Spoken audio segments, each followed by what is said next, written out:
ভারতে 14ই এপ্রিলের তাৎপর্য কী? উত্তর, 14ই এপ্রিল ভারতে আম্বেদকর জয়ন্তী হিসেবে পালিত হয়, যা ডক্টর বি.আর. আম্বেদকরের জন্মবার্ষিকী হিসেবে পালিত হয়।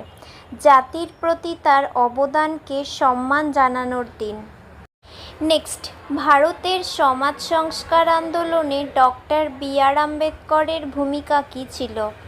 উত্তর, ডক্টর বি.আর. আম্বেদকর সামাজিক ন্যায় বিচার এবং প্রান্তিক সম্প্রদায়ের, বিশেষ করে দলিতদের, যারা পূর্বে অস্পৃশ্য নামে পরিচিত ছিলেন, অধিকারের একজন সমর্থক ছিলেন।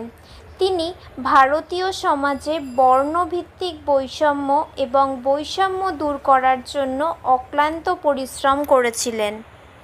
নেক্সট, ভারতের বর্ণপ্রথার ওপর ডক্টর বি.আর. আম্বেদকরের বিখ্যাত বইটির নাম কী ছিল? উত্তর, ডক্টর আম্বেদকর অ্যানাইহিলেশন অফ কাস্ট নামে একটি উল্লেখযোগ্য বই লিখেছিলেন, যেখানে তিনি বর্ণপ্রথার সমালোচনা করেছিলেন এবং এর বিলোপের আহ্বান জানিয়েছিলেন।